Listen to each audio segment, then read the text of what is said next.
Well, hi. So this presentation is going to be about um, teaching kids why it's important to be healthy and the different steps they can take to build those healthy habits.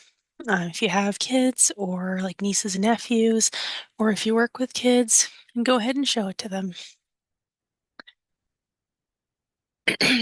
First, I have a question for everyone. Who here likes puzzles and video games? And if you do, which are some of your favorites? Well, did you know we all have our own very important puzzle within us, and that's our health. We can take steps every day throughout our lives to put the clues together and solve the puzzle. The clues are what we eat, how much we move, how we sleep, and how we relax. And the answer, once we solve the puzzle, is feeling great and energetic. First, let's talk about nutrition, or what we eat. So, why should we eat healthy? Food is made of smaller pieces called nutrients. Not all food is the same. Different food carries different nutrients. So, for example, mashed potatoes are not the same as pizza, not the same as celery, not the same as chicken, not the same as an apple or broccoli or pasta or ice cream or eggs or any of that. It's all different. So, that's why we need a variety of food so we can get a variety of nutrients. When you eat, all those nutrients from the food go into your body, and they help your brain, bones, muscles, immune system, heart, and more. If you eat food that's good for your brain, that gives you more energy to study and do better on your homework and tests. If you eat things that are good for your bones and muscles, it helps you be stronger and get more done. And if you eat foods that are good for your immune system, you'll feel healthier and don't get sick so often. Hopefully, if you eat nutritious food, you'll have enough energy for recess, sports, and other fun things. Now, different nutrients are different. They support our bodies in different ways. Let's think of a car. Think of your body like a car. Does anyone here like cars? Well, with a car, you have to build it and you have to put gas in the car so it can take you from point A to point B. And you also have to do maintenance, like on the windshields, on the engine, the headlights, all those different things. So for us, it's kind of the same idea. We need to eat protein because protein builds us, it builds our muscles and all our different organs. And some examples of food with protein are chicken, eggs, meats, seafood, tofu, beans, lentils, nuts, yogurt, and cottage cheese. Some examples of food with carbohydrates. Carbohydrates are good for energy.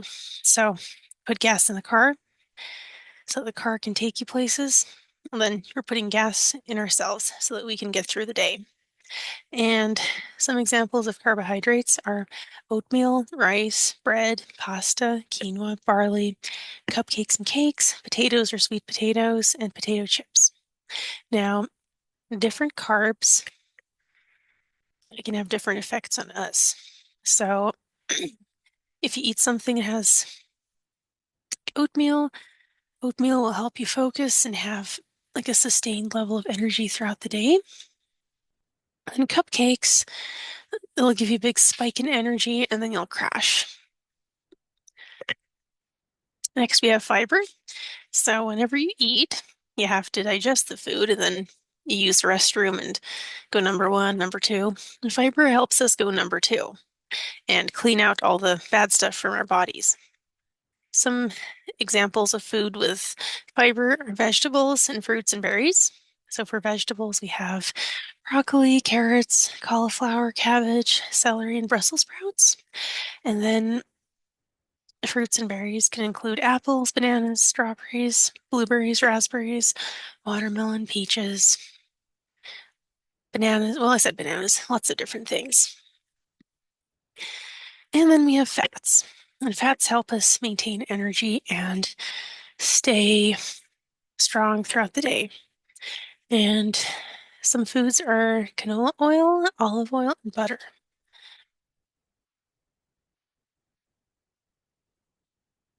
Um, Next, we have vitamins and minerals. So, vitamins and minerals are just little different things that support us in different parts of our bodies. So with a car, going back to the car analogy, if you keep the windows from breaking or replace a broken window, keep the headlights working, check the tires, all those things, then with vitamins and minerals, they're helping us with like our eyes, our nails, our skin, our heart, kidneys, liver, all those different things. These are just a few examples. Vitamin C boosts our immune system so we don't get sick so often, and it also protects our skin. And skin covers our whole body, so that's pretty important. And we can have vitamin C in oranges, tomatoes, broccoli, strawberries, and more. And for calcium, that helps keep our bones and teeth strong and keep our nerves healthy. Calcium can be found in yogurt, milk, broccoli, salmon, and more.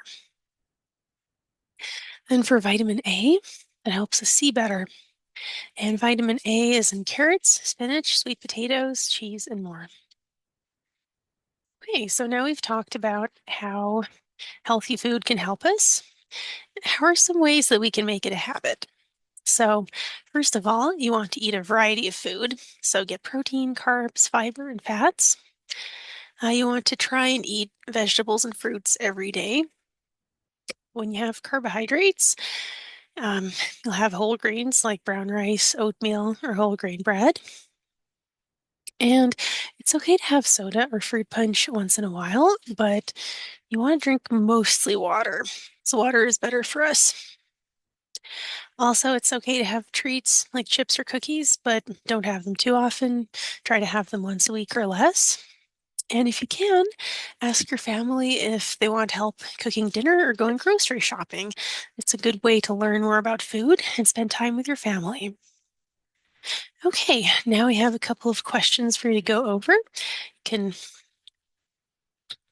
talk to the people next to you, and you can talk for about 5 minutes. So you can pause here.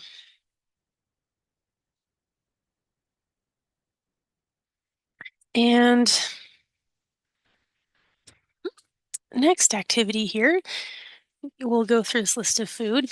So for the grown-up who's playing the video, you can just say each food, and then the kids can guess if it's a protein, carbohydrate, a fiber, or fat. Um, they can just shout it out, or they can write it down and then give you the piece of paper when they're done. So you can just pause here and do the activity. Okay, the next thing we're going to talk about is exercise. And exercise or moving around, it's really good for your brain. It helps you focus, learn, and remember things. And this is really important in school. You can focus on the lesson, learn the information, and remember it in time for the test.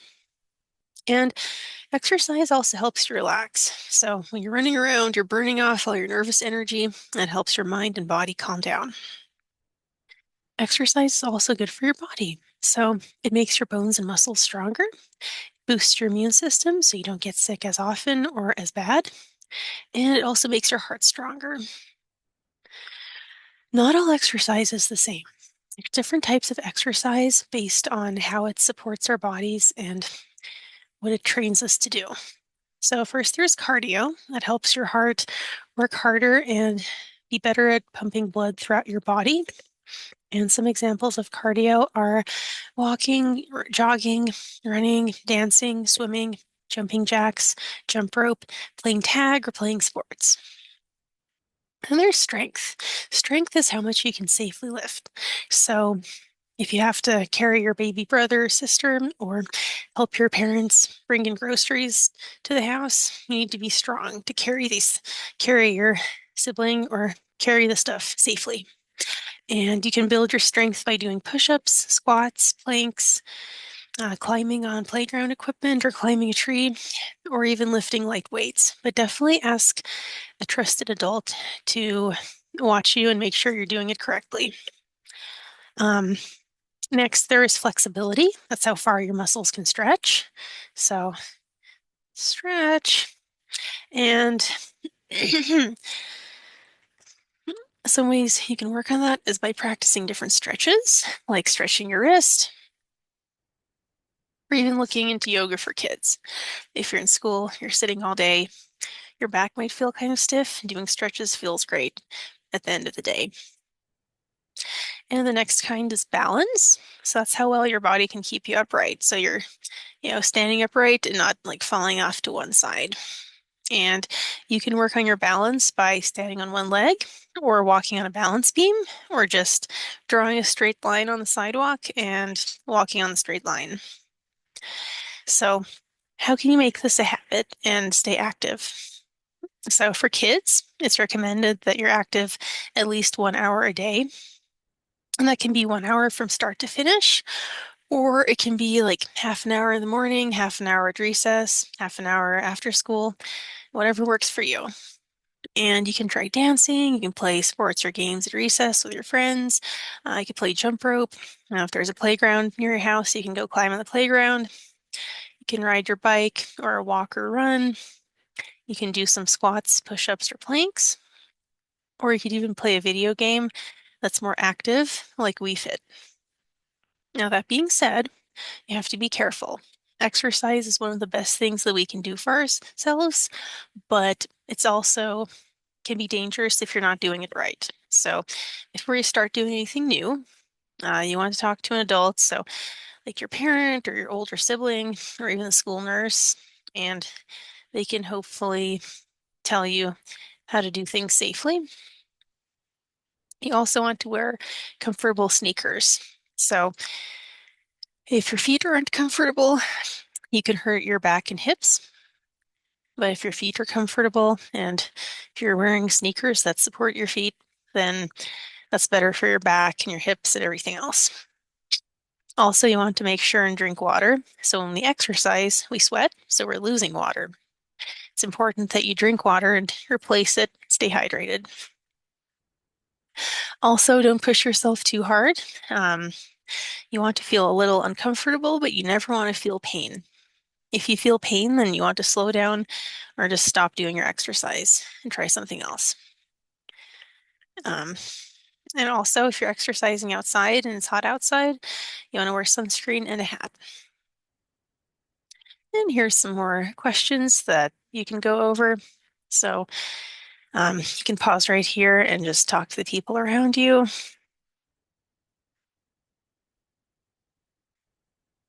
And now here's another activity. Let's take 3 to 5 minutes and everyone can just get up and move, dance, jump, walk in place, walk around the room. Just make sure you're being mindful and respecting each other's space. Okay, so the next part of being healthy is getting good sleep. And sleep is important because while you're asleep, your mind and body are recovering, so you can wake up feeling refreshed. And sleep helps your mind, helps it be better at learning, memory, and focus. Again, it'll help you do better at school and in general. And it also helps keep your emotions in check.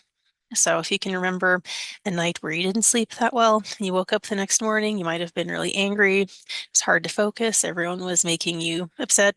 But if you sleep well, then you'll wake up feeling happier and calmer.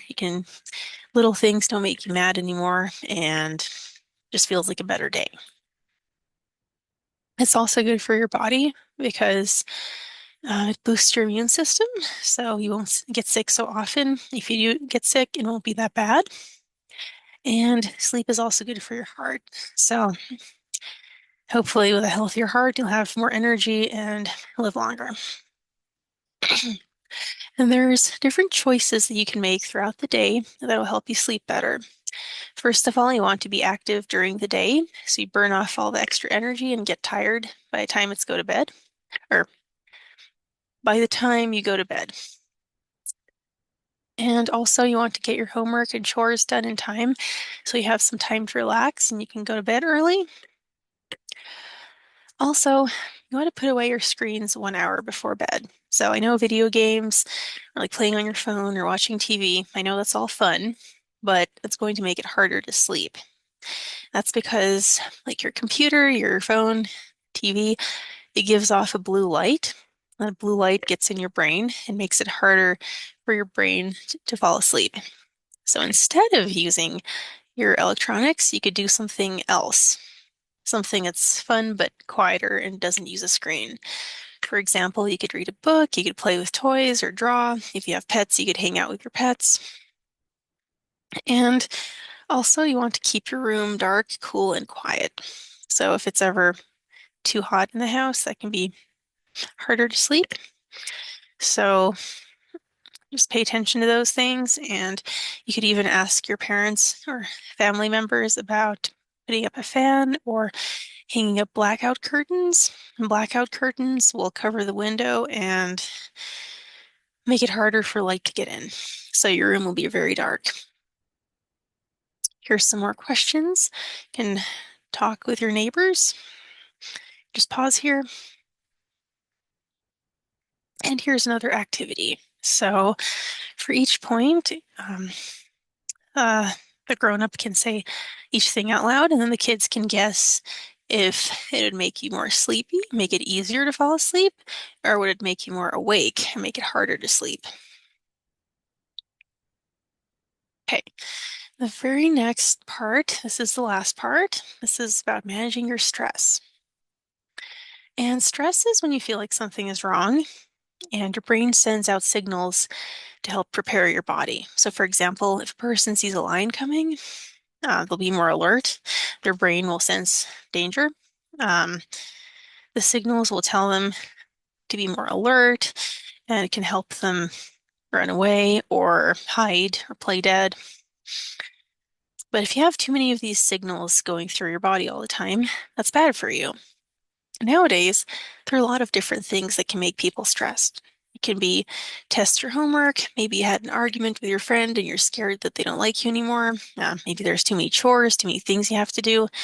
These things aren't dangerous, but they can all make you feel stressed.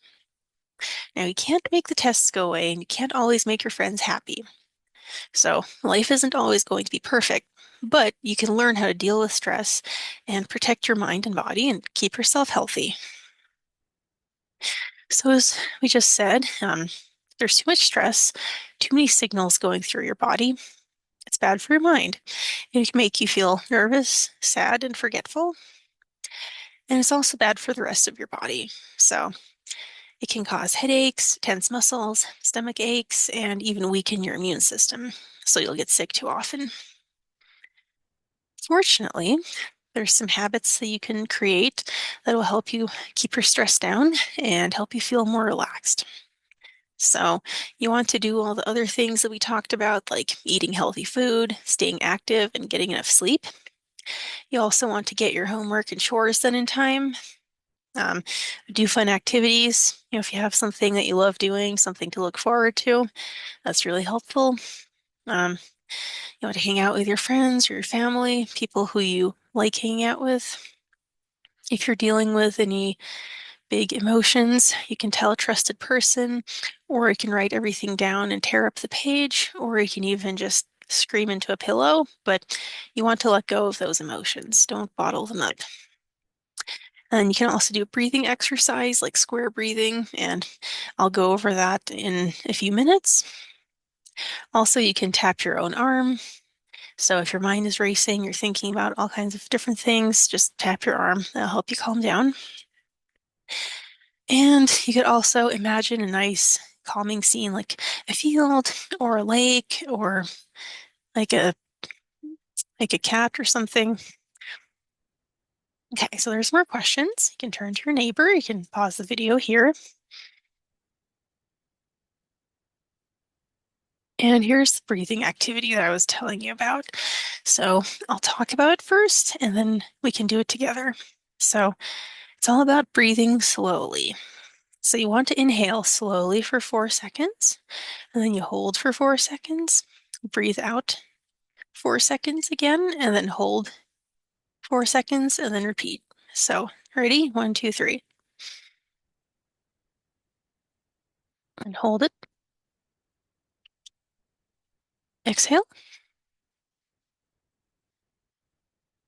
Hold it. Inhale. Hold it.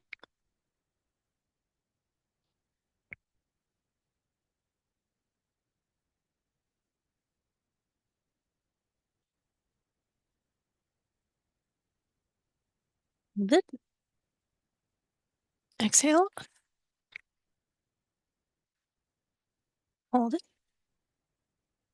Inhale. Hold it. Exhale. Hold it. Okay, that's it. Well, thank you so much. If you have any questions, you can just comment them below and I'll try to answer. Yeah, thank you. I hope somebody found this helpful. Take care. Bye.